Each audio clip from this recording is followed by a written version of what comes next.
Hello student, कैसे हैं आप सब। एक बार पुनः से कोचिंग क्लासेस पर स्वागत है। क्लास 12th मैथ्स एनसीईआरटी में क्वेश्चन बैंक का सॉल्यूशन करा रहा था। चैप्टर 1 का पार्ट 1 में अपलोड कर दिया था प्यारे बच्चों, जिसे आप लोगों ने देखा होगा, जो कि अलग से प्लेलिस्ट है क्वेश्चन बैंक का, वहां से आप जाकर देख सकते हैं। एमपी बोर्ड के साथ साथ अदर स्टेट के बच्चे भी इन प्रश्नों को तैयार कर सकते हैं। और आज हम 4 क्वेश्चन यहाँ पर देखेंगे। काफ़ी महत्वपूर्ण प्रश्न रहेंगे और आपको बारीकी से समझाऊंगा। यदि आप है ना इसके पहले वाला वीडियो नहीं देखे तो उसे जाकर देख लीजिएगा। चलिए शुरू करते हैं प्यारे बच्चों। क्वेश्चन दे के रखा है कि F such that X to X, मतलब एक फलन है जो कि इस प्रकार है कि x का प्रतिबिंब y पर है। ठीक है, इसी प्रकार दूसरा फलन है g जो इस प्रकार है कि y का प्रतिबिंब z पर है। मतलब प्यारे बच्चों, जो x सह डोमेन है तो y सह डोमेन है। यहाँ पे यदि y डोमेन है तो इसका सह डोमेन z है। ये व्युत्क्रमणीय फलन है। ये आपको चेक करना है कि व्युत्क्रमणीय फलन का मतलब क्या होता है कि ये फलन जो है एकैकी भी हैं और आच्छादक भी हैं। तो पहले तो हमको प्रूव करना पड़ेगा कि ये एकैकी हैं या कि नहीं है। जो भी फलन, जैसे GOF प्रूव करना है, क्या G ऑपरेशन F, इसको चेक करना है कि एकैकी है आच्छादक है। जब एकैकी और आच्छादक हो जाएगा तभी ये फलन हमारा व्युत्क्रमणीय फलन कहलाएगा। कोई भी फलन प्यारे बच्चों व्युत्क्रमणीय फलन कब होता है? जब वो एकैकी होता है और आच्छादक होता है। क्लियर। और फिर इसके बाद प्रूव भी करना है कि एफ इनवर्स ऑपरेशन जी inverse equal g operation f inverse, ये हमको प्रूव करना है। ठीक है प्यारे बच्चों, तो हल शुरू करते हैं अपन लोग। पहले जो भी सिद्ध करना है वो चीज़ यहाँ पर लिख लेंगे, जो भी सिद्ध करना। ठीक है, हल करते हैं और पहले लिखना है सिद्ध करना है। क्या सिद्ध करना है? 3 चीज सिद्ध करना है। पहला नंबर तो हमको सिद्ध करना है कि जी ऑपरेशन एफ क्या है? एकैकी है। ये पहला सिद्ध करना। ठीक, दूसरा हमको सिद्ध करना है जी ऑपरेशन एफ क्या है? आच्छादक है। ये दूसरा सिद्ध करना है। फिर तीसरा हमको सिद्ध करना है प्यारे बच्चों कि जो आपका ये आपका देख सकते हैं, ऐसा भी लिख सकते हैं जी ऑपरेशन एफ का inverse equal f inverse operation g inverse. ये हमको प्रूव करना है। ठीक है, ये इतना क्लियर है। 3 चीज सिद्ध करना है। तो चलिए शुरू करते हैं। एकैकी का मतलब क्या है प्यारे बच्चों? एकैकी का मतलब ये है कि जैसे हमारे पास डोमेन और सह डोमेन है, तो जो आपका सह डोमेन का प्रत्येक अवयव किसी न किसी का प्रतिबिंब होना चाहिए और एक का संबंध केवल एक से होना चाहिए। जैसे मैं यहाँ पे थोड़ा सा आपको समझा दूं कि हमारा प्यारे बच्चों एक डोमेन है, इसमें 1 2 3 अवयव हैं। ठीक है, और ये हमारे पास एक सह डोमेन है। ठीक, इसी को लेकर चलता हूँ। ये x है और ये y है और यहाँ पर ABC। तो मतलब मैं यदि कहूँ कि केवल इनका एक एक से संबंध है तो ये कहलाएगा एकैकी फलन। इसके बीच जो फंक्शन है, जो रिलेशन है, वो कहलाएगा एकैकी फलन। मतलब डोमेन के प्रत्येक अवयव को लेकर चलें तो इनका प्रतिबिंब तो है लेकिन सबका अलग है, एक का संबंध एक से है। यानी एक डोमेन के अवयव का जो सह डोमेन में प्रतिबिंब है एक ही है, तो ये कहलाता है एकैकी। ये चीज़ हमको प्रूव करना है, एकैकी फलन। ओके, इतना क्लियर है। तो मानकर चलते हैं, पहले हम लेकर चलेंगे पर जैसे हमको GOF निकालना है ना, जी ऑपरेशन एफ। तो हम मानकर चलते हैं कि 2 अवयव हमारे पास, जैसे एफ जो फलन है x से y है। ठीक है, तो जो हम x पे रखेंगे प्यारे बच्चों, तो x हमको मानकर चलना डोमेन मतलब जिसके अवयव लेकर चलना है, तो उसमें हम 2 वैल्यू मानकर चलते हैं कि माना इसमें कई सारे अवयव होंगे। तो पहला हमको सिद्ध करना है, तो मानकर चलते हैं। माना 2 वैल्यू x1 और x2 बिलोंग टू किसके? Capital X। तब देखिएगा जरा, GOF निकालना है हमको। ठीक है, GOF तो हमको सिद्ध करने के लिए करना पड़ेगा जी ऑपरेशन एफ x1 क्या? x1 बराबर, इसके बाद जी ऑपरेशन एफ x2। एकैकी सिद्ध करना है। एकैकी में ये हो जाना चाहिए, जिसे हमने लेकर चला है कि ये दोनों बराबर हैं तो इनका प्रतिबिंब भी दोनों क्या हो जाए? बराबर हो जाए। समझ रहे हैं ना? चलिए, हम यदि आपसे कहें कि इसको कैसे कन्वर्ट कर सकते हैं, तो आपने पढ़ा है चैप्टर 1 में जी ऑपरेशन एफ एक्स को ऐसे लिख सकते हैं f(x1). ठीक है, इसको कैसे लिख सकते हैं? जी फिर आपका हो जाएगा f(x2), ऐसा हम लिख सकते हैं x1 और x2। इतना क्लियर है प्यारे बच्चों। अब थोड़ा समझिएगा, हम यदि मानकर चलें कि f(x1) का प्रतिबिंब y1 होगा, होगा कि नहीं होगा? होगा। तो इसको लिख सकते हैं y1 और इसको लिख सकते हैं g/2।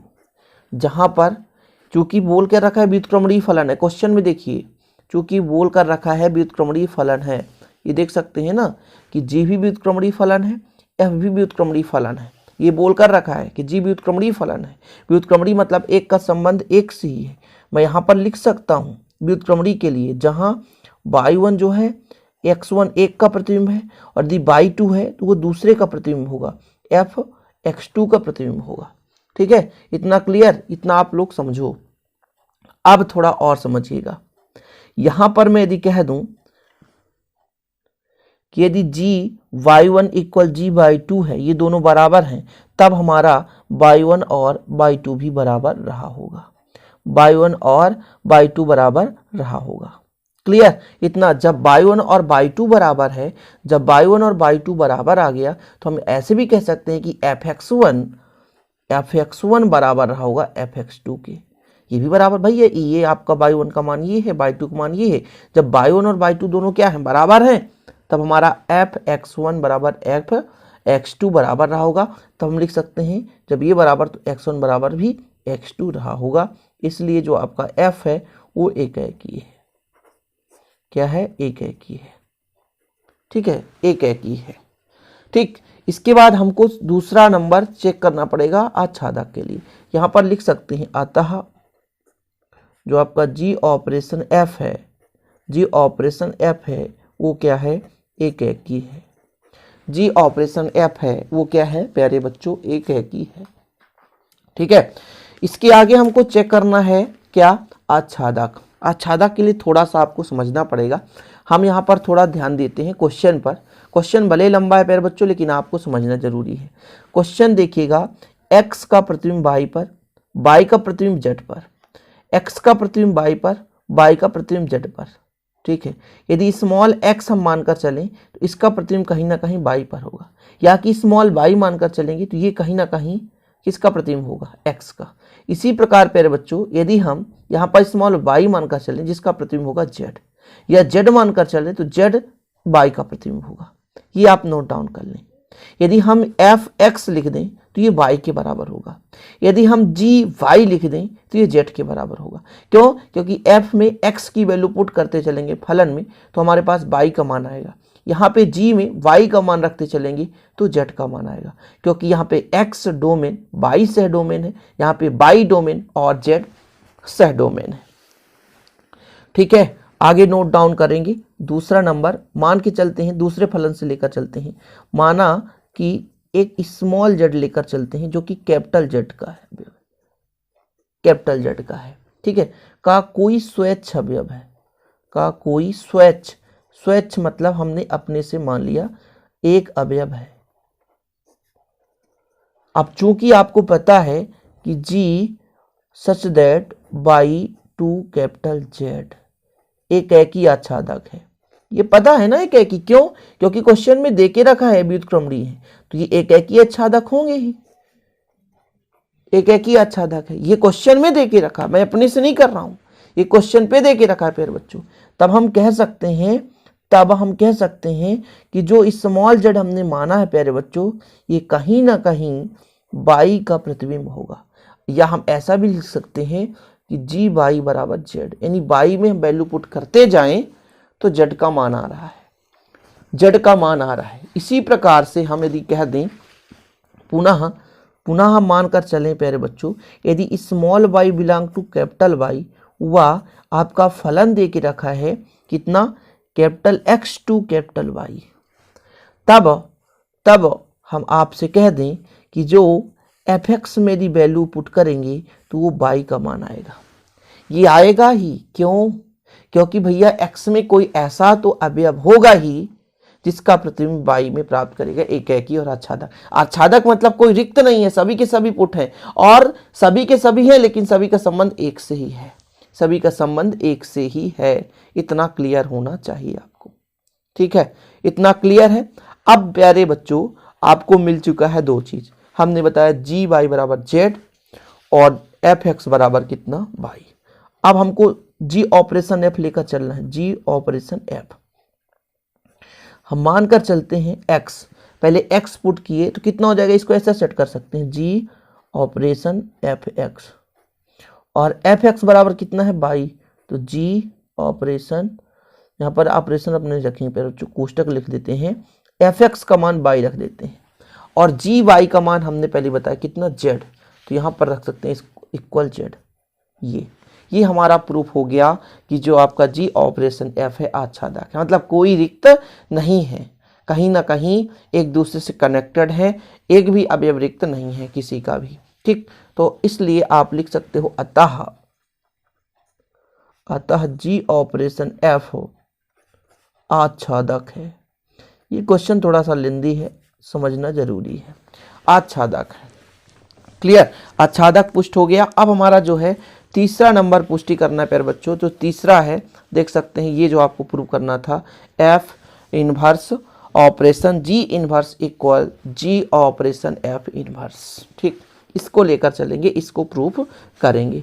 थोड़ा सा आपको पता ही है कि यदि हम यहाँ पर तीसरा नंबर के लिए बात करें प्यारे बच्चों, चूँकि हम जानते हैं यदि माना में लिखेंगे, माना कि आपके पास एफ सच दैट कैसे एक्स टू बाई, मतलब एक्स आपका सह डोमेन है एक्स से बाई तक।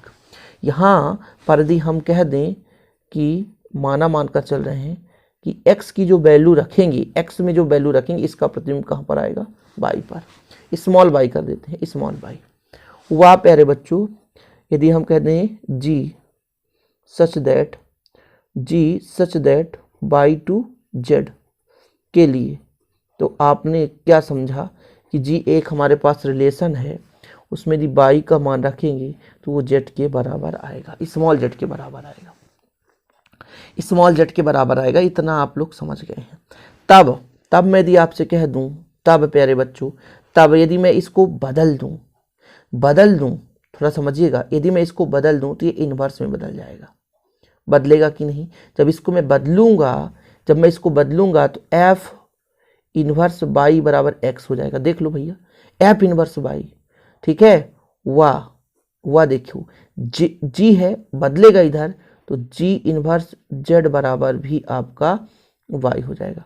एफ इनवर्स बाई बराबर एक्स बदल दिया हमने ना, पक्षांतर कर दिया, एफ इनवर्स बाई बराबर एक्स और जी इनवर्स जेड बराबर वाई।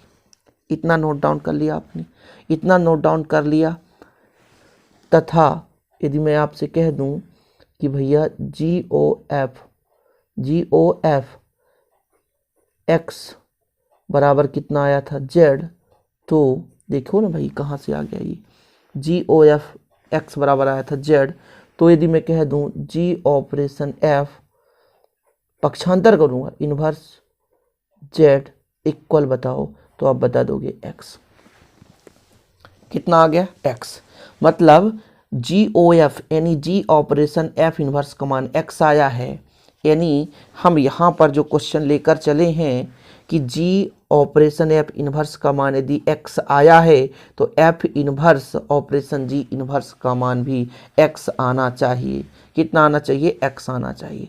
तो अब लेकर चलते हैं, अब प्यारे बच्चों एफ इनवर्स ऑपरेशन जी इनवर्स जेड लेकर चलेंगे तो एफ इनवर्स बाहर हो जाएगी, ऑपरेशन ही है ब्रैकेट जी इनवर्स जेड। अब भैया देखो जी इनवर्स जेड का मान स्मॉल बाई है, तो यहाँ पर लिख सकते हैं एफ इनवर्स, यहाँ पर प्यारे बच्चों बाई लिख सकते हैं, क्या लिख सकते हैं बाई। फिर आप देखो एफ इनवर्स बाई बराबर एक्स, जी हाँ एक्स आ गया, अर्थात प्यारे बच्चों ये किसके बराबर है, G O F inverse Z के बराबर है, for all Z belong to capital Z. Proof हो गया, देख सकते हैं इधर है हमारा एफ इनवर्स ऑपरेशन जी इनवर्स जेड, ये दोनों बराबर हो गए। यही सिद्ध करना था, देखो भाई साहब पहला क्वेश्चन है, यही सिद्ध करना था। भले ही लंबा क्वेश्चन होगा लेकिन मजा आया होगा, उम्मीद करता हूं आपसे बनेगा। दूसरा क्वेश्चन स्टूडेंट देख सकते हैं, यदि फलन f हो सच दैट n से n, मतलब आपका यहाँ पे डोमेन भी नेचुरल नंबर और सह डोमेन भी नेचुरल नंबर, और लेकिन फलन दे के रखा है एफ एक्स बराबर एक्स स्क्वायर द्वारा प्रदत्त फलन की एकेकी तथा आच्छादी गुणों की जांच करनी है। ठीक है, हल शुरू करते हैं प्यारे बच्चों। हल में एक चीज़ तो दे के रखा है F such that capital N to capital N, मतलब डोमेन जो आपका है, डोमेन जो है वो भी प्राकृत संख्या है। प्राकृत संख्या क्या है? प्राकृत संख्या, अर्थात मैं मान के चलता हूँ डोमेन ए, तो भैया 1 से लेकर 2 से लेकर 3 कहाँ तक है? अनंत तक है। ठीक है, जो आपका सह डोमेन है, क्या है? सह डोमेन है। ये जो सह डोमेन है कैपिटल एन, ये भी प्राकृत संख्या ही है, प्राकृत संख्या। अर्थात प्यारे बच्चों b बराबर 1 2 3 4 कहाँ तक? अनंत तक। इतना क्लियर। अब हम मान कर चलेंगे, एकेकी के लिए 2 अवयव लेकर चलेंगे, जैसे हमने भी पिछला सिद्ध किया था। माना x1 और x2 belong to capital N, मान के चलते हैं। वो इस प्रकार होगा कि यदि फलन के प्रतिबिंब समान हो, यदि फलन के प्रतिबिंब समान हो तो अवयव भी समान होने चाहिए। मतलब एफ एक्स बराबर एक्स स्क्वायर, तो x1 की जगह x1 square, F x to बराबर आपका हो जाएगा x2 स्क्वायर। प्यारे बच्चों ये वर्ग है ना, ये प्लस में इधर आएगा तो माइनस में हो जाएगा, तो हम माइनस में कर रहे हैं, बराबर 0 हो जाएगा। a plus B a minus B convert हो जाएगा, a प्लस बी और a माइनस बी हो जाएगा। Okay, a plus B a minus B, A square minus B square का सूत्र क्या होता है? a plus B a minus B. अब यहाँ से 2 चीज़ निकल कर आएगा, या तो आपका होगा x1 बराबर x2 जब 0 के बराबर रखेंगे, या तो आपका होगा x1 बराबर माइनस x2, जो कि ये संभव नहीं है, संभव क्यों नहीं है? क्योंकि ऋणात्मक है, और ऋणात्मक संख्या प्राकृत संख्या का है ही नहीं, समझ रहे हैं? तब हम कह सकते हैं केवल और केवल x1 जो बराबर होगा x2 के, x1 जो बराबर होगा x2 के, जहाँ पर हमने लिया था कि यदि f(x1) ये बराबर है प्रतिबिंब f(x2) के, तो ये सिद्ध ये हुआ प्यारे बच्चों कि x1 बराबर x2, मतलब यदि प्रतिबिंब समान है तो अवयव भी समान रहे होंगे, अतः दिया गया फलन एकेकी है। अतः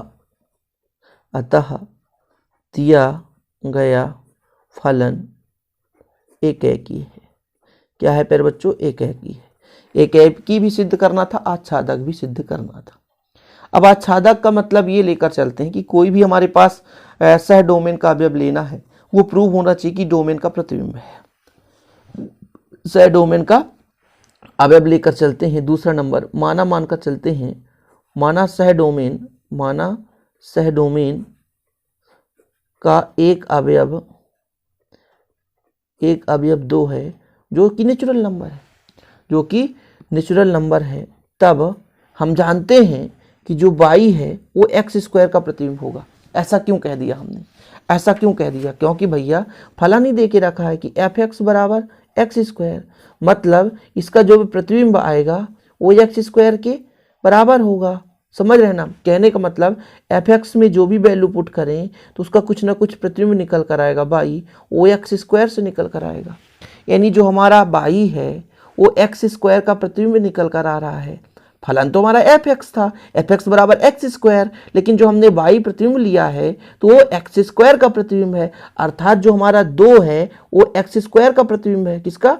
एक्स स्क्वायर। यदि हम एक्स बराबर निकालें तो वर्ग इधर जाएगा, वर्गमूल, ये √2 आ गया, जो कि नेचुरल नंबर का नहीं है। मतलब √2 हमारे डोमेन में है ही नहीं।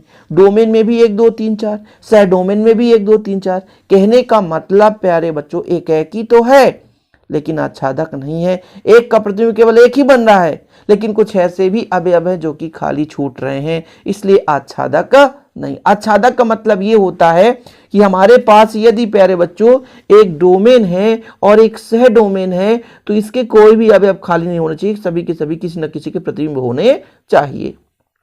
समझ गए। आच्छादक का मतलब ये है कि सह डोमेन के सभी अवयव है ना कहीं किसी न किसी के प्रतिबिंब होना चाहिए, एक भी खाली नहीं होना चाहिए। जबकि हमने देखा कि यदि हमने 2 ले लिया तो 2 जो है √2 का प्रतिबिंब है, लेकिन √2 तो भैया हमारे डोमेन में है ही नहीं। अतः दिया गया फलन, अतः यहाँ पर सीधा लिख देना और कुछ नहीं लिखना है, अतः f आच्छादक नहीं है, आच्छादक नहीं है। ज़्यादा लंबा चौड़ा लिखने की आवश्यकता नहीं है, जितना क्वेश्चन पूछा गया प्यारे बच्चों उतना ही आप लोग लिखें। इसके बाद क्वेश्चन नंबर 3 देखिए, हमारे पास 2 समुच्चय देके रखा है, a बराबर 1 2 3, b बराबर 4 5 6 7 तथा f एक फलन देके रखा है जो बोल कर रखा है 1 का 4 से संबंध है, 2 का 5 से संबंध है और 3 का 6 से संबंध है। a से b का एक फलन है, तो दिखाइए f एकैकी। एकैकी का मतलब क्या होता है, एक का संबंध एक से होना चाहिए। सिद्ध करना है कि एकैकी है या कि नहीं, मतलब एक का प्रतिबिंब केवल एक से ही है, दूसरे से तो नहीं है। तो चूंकि प्यारे बच्चों ये बहुत छोटा सिंपल सा क्वेश्चन है। हल देखिएगा, a बराबर देख रखा है 1 2 3, ठीक है। b बराबर देके रखा है कितना 4 5 6 और 7। मतलब मैं एक फॉर एग्जाम्पल लेकर चलूँ थोड़ा सा शार्ट तरीके से, यहाँ पे थोड़ा मैं समझा दूँ, थोड़ा समझिएगा। मेरे पास 2 यहाँ पे समुच्चय हैं, एक में बोल के रखा है भैया 1 2 3 4 5 6 7 और बोल के रखा है 1 का संबंध 4 से है, 2 का संबंध 5 से है, 3 का संबंध 6 से।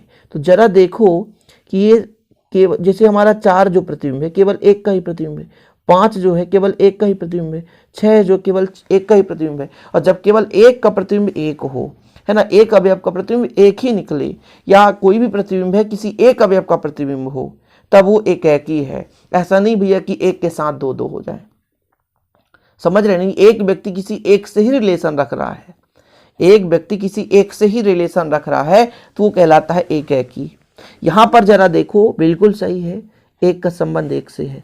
अब फलन देके रखा है प्यारे बच्चों, फलन में क्या बोला है, 1 का संबंध 4 से है, 2 का संबंध 5 से है और बोला 3 का संबंध 6 से है। इस प्रकार से अर्थात आप ऐसा लिख सकते हैं, कैसा कि f1 रखते हैं तो वैल्यू 4 आ रही है, f2 रखते हैं तो वैल्यू 5 आ रही है, f3 वैल्यू पुट करते हैं तो वैल्यू 6 आ रही है।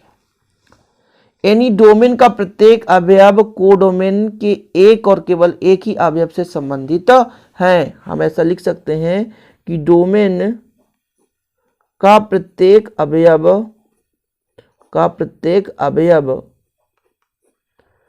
सह डोमेन के केवल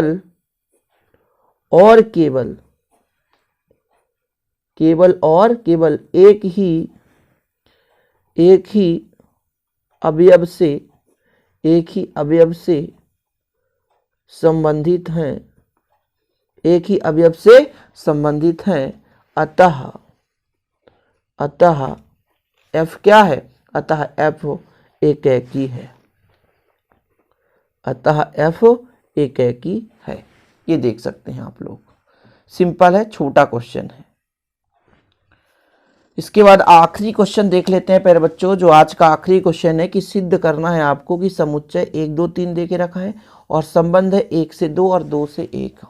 ठीक है, हल करना है, बिल्कुल सिंपल है। हल है, माना a बराबर हमारे पास समुच्चय, माना a बराबर है 1 2 और 3। जो r है प्यारे बच्चों ये दे के रखा है कि 1 का संबंध 2 से है और 2 का संबंध 1 से है।